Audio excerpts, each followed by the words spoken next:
They threw her a party with gold balloons and tiny cupcakes frosted with her initials.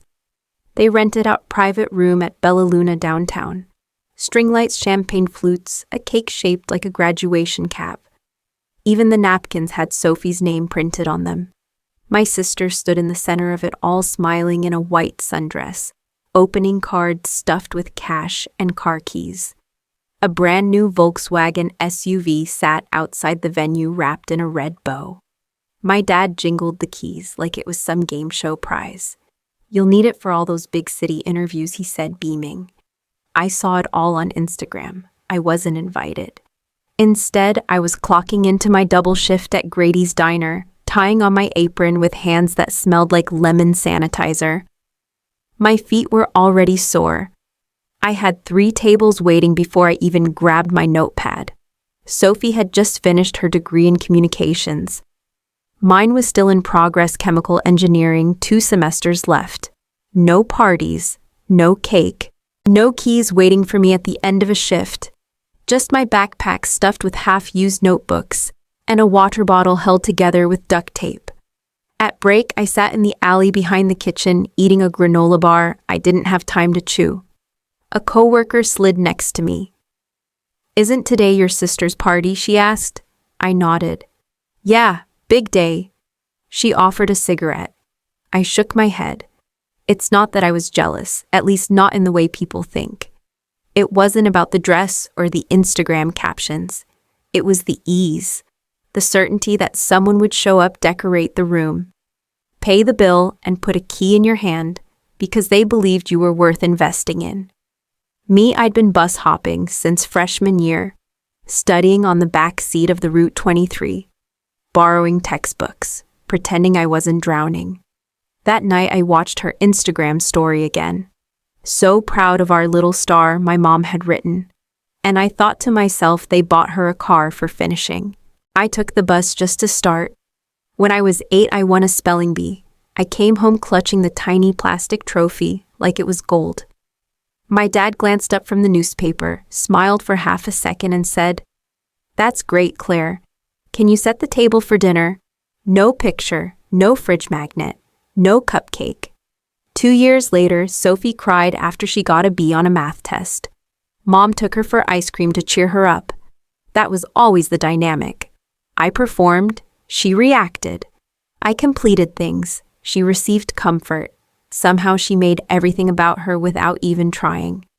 And the world clapped for it. Our parents used words like independent when they talked about me.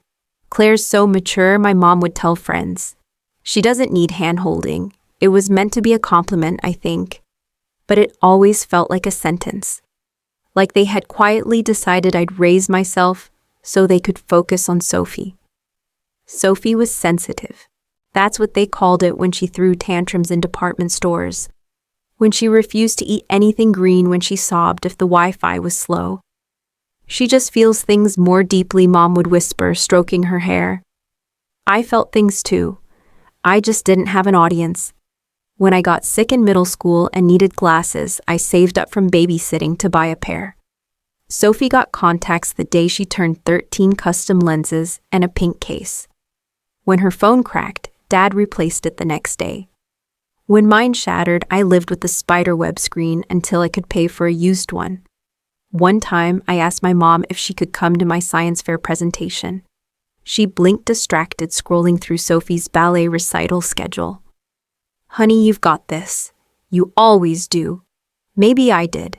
Maybe I really was the strong one. But that label felt like armor they forced on me so they didn't have to look too closely. So they didn't have to ask what I might need. They always said I didn't need help. Maybe they just didn't want to give it. By the time I hit junior year, I had a system early class shift at the Diner library until close. Repeat. My planner looked like a war map, labs, in red tips logged in green rent, do circled twice. I was a chemical engineering major at Madison State. It wasn't glamorous, and it sure wasn't easy, but I was good at it. I liked solving problems no one else wanted to touch. My parents didn't see it that way. At Thanksgiving, while I refilled the gravy, Dad asked, "So what exactly is chemical engineering?" Like, Making shampoo? I laughed, thinking he was joking. He wasn't. Mom chimed in with her usual, "It's just so technical. We don't really understand that stuff. Sophie's program is more practical, you know. She can network, get into PR, media, those kinds of roles." I nodded. I'd heard the speech before. Sophie, of course, had everything covered. Tuition, housing, meal plans, even a study abroad semester in Florence. When she landed an internship in New York, they paid for her flight sublet and 3 new suits. I couldn't afford a parking pass. One Friday night after pulling a 6-hour shift, I sat behind the counter during my break and worked through thermodynamics problems while nursing a cold slice of pie. My boss walked by, saw my notes, and blinked. "You're in school for that?" he asked, genuinely surprised. "Yeah. Engineering. Damn," he muttered. "You're gonna get out of here." That gonna felt like hope and exhaustion braided together. Every week I scraped together enough to pay for classes. No one sent me care packages. No one covered my textbooks. When tuition deadlines loomed, I worked doubles and skipped sleep. My classmates stressed about grades. I stressed about keeping the lights on. And still, when my parents called, the first question was always about Sophie. How was her internship? Did she like the apartment? Were her professors nice? I'd answer politely, then head to my shift. One more night, one more section. She got internships in New York. I got another table in section 4. It was early spring, and the snow outside was melting in gray slush puddles that soaked through my shoes. I was standing outside the engineering building, phone pressed to my ear, my fingers red from cold and stress. My capstone project was due in 6 weeks, a sustainable reaction model I'd been working on for over a year. To run the final simulation, I needed a specialized software license. It cost $312. I had $67 in my account. "Mom," I said, trying to keep my voice light, "I was wondering if there's any chance you and Dad could help me cover some software I need. Just a portion of it. I can pay the rest in 2 weeks." There was a pause on the other end. Then a sigh. "Oh, Claire, that stuff you study. It's just so technical. We wouldn't even know where to start. I mean, if it were books or something simpler, like when we helped Sophie get her Adobe suite for her creative projects, but this," she trailed off. "We don't really see the point of that kind of thing." I swallowed. Hard. "It's for my senior project," I said. "It's basically the final thing before graduation. I've put over a year into it." She hummed softly. "I'm sure you'll figure it out. You always do." That line again, "I always do." As if that meant I didn't deserve help. I ended the call quickly, thanked her anyway, and sat on the curb staring at a crack in the sidewalk. Cold water seeped into my jeans. My fingers itched to throw the phone, to scream, to cry. But I didn't. I just sat there silent. Later that night, I picked up an extra shift, and then another the next day, and the day after that. She didn't understand the software, but she understood rejection perfectly. The ceiling leaked sometimes when it rained right in the corner above my desk. I had a bowl there permanently, just in case. The floor was a checkerboard of cracked linoleum tiles, and the walls were yellowed from the last tenant's smoking habit. My desk was a folding table I found on Facebook Marketplace for $10. It wobbled if I leaned too hard. I lived with 3 other girls in a converted 1-bedroom apartment just off campus.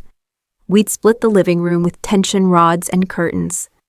My space was next to the kitchen, so every microwave beep and clatter of pans echoed in my ears while I tried to balance chemical equations.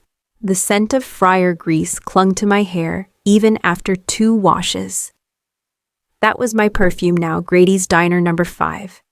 I kept my textbooks in a plastic bin under the bed because there wasn't room for a shelf. My desk lamp flickered if the microwave and heater ran at the same time. Sophie lived in a modern student housing complex with granite countertops and a rooftop pool. Her walls were white and covered in Polaroids. I knew because she posted room tours on Instagram, usually captioned with hashtags like Durer, Study Aesthetic, and Boss Babe in Progress. She had a planner imported from Korea, color-coded highlighters in pastel shades, and a study coach her professors had recommended, paid for, of course, by mom and dad. Me, I had a black ink pen from the bank and a mental calendar I updated while I bussed tables. When I scrolled through Sophie's feed at night, I saw snapshots of her holding coffee with perfect foam art, flipping through her MacBook, laughing at brunch in the city. At midnight, I sat under my flickering lamp, eating a gas station burrito while rereading Fluid Mechanics for the third time. It wasn't that I wanted what she had. I just wanted to not feel like surviving school required a miracle. She had a study coach. I had burnout and a burrito. The morning of graduation, I ironed my gown in the shared laundry room, while someone else's clothes tumbled in the dryer beside me. I didn't have a steamer and the heat was uneven, so the sleeves still looked crumpled. I borrowed a pair of black flats from my roommate, half a size too small, and walked to the ceremony because the bus was running late again. I arrived early, found my seat on the field row, 17 seat 6. The sun was already high, and sweat gathered behind my knees under the gown. Around me, clusters of families filled the bleachers, moms clutching bouquets, dads with cameras, little siblings waving posters with glitter and glue. I sat alone. My parents had said they'd come to Sophie's ceremony later that afternoon. "We'll try to make it to yours too," my mom had added over the phone, like penciling in an optional meeting. I didn't bother saving them seats. The dean began his speech, something about perseverance and transformation, about how the future was ours to shape. I tried to listen, but my mind buzzed with everything I'd done to get here. The hours, the tips, the bus rides, the nights. I cried into textbooks because I couldn't afford help and couldn't afford to quit. When they called my name, Claire Elise Daniels, I stood, smoothed the back of my gown, and walked across the stage. Applause rippled politely from the crowd, the same way it had for the 3 students before me. I looked out, not expecting to see familiar faces, and was right not to. No one called my name, no one stood up, no bouquet, no sign, no camera. Just me walking under the sun, the fabric of my gown clinging to my arms, the diploma cover stiff in my hands. I smiled for the photographer at the end of the stage. One flash, done. Then I returned to my seat, heart pounding for no real reason, except that I had made it somehow and it was already over. No clapping hands, just the weight of my own. I was still holding the diploma cover in my lap, tracing the university seal with my thumb, when the dean returned to the microphone. His tone shifted, less ceremonial, more deliberate. "Before we conclude this morning's ceremony," he began, "we have one final recognition." My eyes drifted toward him, more out of habit than hope. These announcements were usually about donors or endowments, names I didn't recognize. This year, one of our graduating students has demonstrated not only academic excellence, he continued, but exceptional innovation in the field of sustainable manufacturing. I sat a little straighter. She designed a process using industrial waste streams to create low-emission chemical outputs. Her project caught the attention of national reviewers. I blinked. My heart stuttered. Was he talking about my capstone? "She is the recipient of the 2023 National Innovation Prize," the dean said, "and has also been awarded a 3-year fully funded research grant to continue her work in our university's Advanced Engineering Lab." I couldn't breathe. "For her groundbreaking contributions," he concluded, "please join me in congratulating Claire Elise Daniels." My name echoed across the stadium. For a moment, no sound registered. Then the applause hit, sharp and immediate, louder than anything I'd heard that morning. Heads turned. I stood, legs trembling. A large screen beside the stage lit up with a live feed from the audience. The camera panned across rows of clapping faces, and then it stopped. On my parents. They were seated near the back. My mom's mouth was open mid-sentence. My dad held a cluster of helium balloons that read in sparkly letters, "Congrats, Sophie." Their expressions were blank, frozen, somewhere between confusion and disbelief. They hadn't been listening, hadn't been looking. They were waiting for Sophie's moment later that afternoon. And now they were watching mine. The camera lingered, the applause swelled. I made my way toward the stage again, this time not as a name on a list, but as a name on a prize. The dean shook my hand, beaming. "You've earned this," he said under his breath. For the first time in years, I believed someone. I turned and looked into the crowd at the people who'd ignored me, at the parents who never saw me coming. They showed up for Sophie's spotlight, but mine burned too bright to ignore. By the time I stepped off the stage, my phone was already buzzing in my pocket nonstop. I slipped away from the crowd and found a quiet patch of shade under the bleachers, heart still pounding. My hands were shaking as I unlocked the screen. Dozens of texts lit up the display. Mom, Claire. "Oh my gosh, we're stunned. So proud of you, Dad, national prize." "That's incredible. We had no idea." Mom again. "Let's celebrate tonight. Just the family. You earned this." Dad. "We always knew you had something special." I stared at the words, blinking. We always knew. Really? Where was that belief when I needed $300 for software?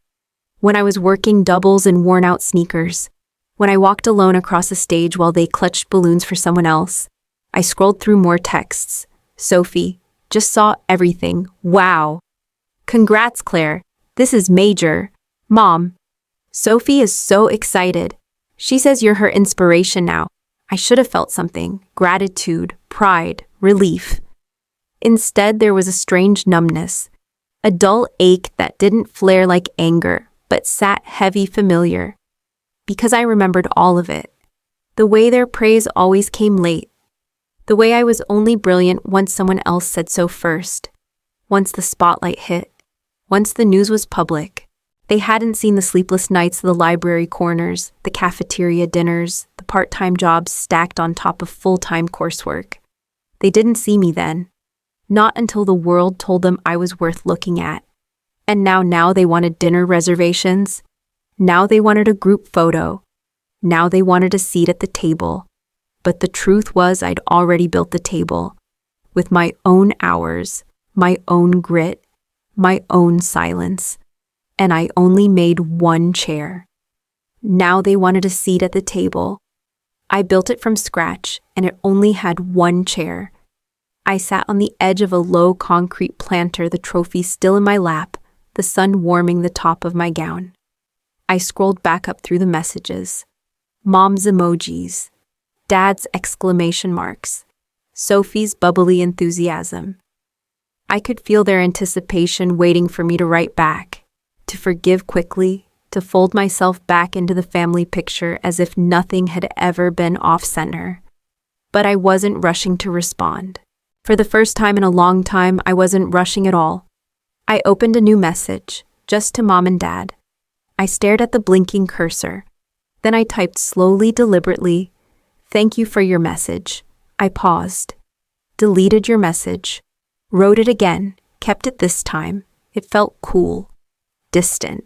Correct. Then I hit return and began the part I really meant. "You raised Sophie to shine." And she did. That part was true. Sophie was polished, prepared, praised. She had been built to sparkle. She knew how to show up with the right words, the right look. I didn't hate her for that. But I wouldn't apologize for being different either. I wrote the next line and let it sit there before I hit send. But I built my own light. I stared at it for a long time. That sentence. It wasn't dramatic. It wasn't angry. It was just true. I had spent 4 years assembling something out of scraps, spare hours, cheap food, borrowed books, and unspoken hope.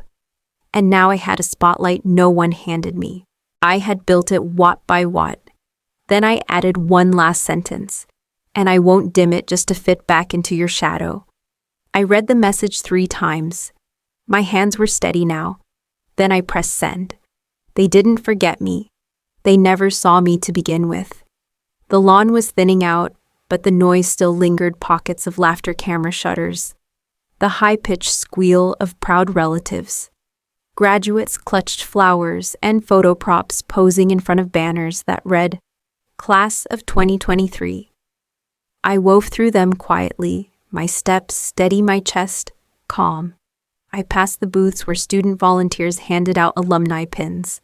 Someone called out asking if I wanted one. I shook my head with a polite smile and kept moving. I didn't look for my parents. I didn't need to know whether they were still sitting in the bleachers with their congrats, Sophie balloons, or if they'd finally processed what had just happened. Maybe they were whispering to each other now, trying to rewrite the narrative. Maybe they were already checking the time, making sure they wouldn't be late for Sophie's ceremony. I didn't care. I had walked across that stage with no one cheering and walked back to it when it mattered most. The trophy in my hand weighed more than I expected. Not just in metal, but in meaning. It was proof that I had done something real, that I had mattered even when no one had noticed, that I had never needed a borrowed spotlight. My phone buzzed again. Another message. I didn't look. Not now. I stepped off the field down the narrow sidewalk, past the rows of parked cars and vendors selling custom tassels. The wind picked up, tugging at the edge of my gown. I let it move through me. The sun was warmer now. My shadow stretched beside me, long and unbroken. At the edge of the lot, I paused, took one long breath, the kind that fills your lungs and clears your head. Then I kept walking, past the stage, past the crowd, past the people who only clapped once someone else told them I was worth clapping for. They gave her a spotlight. I created my own stage.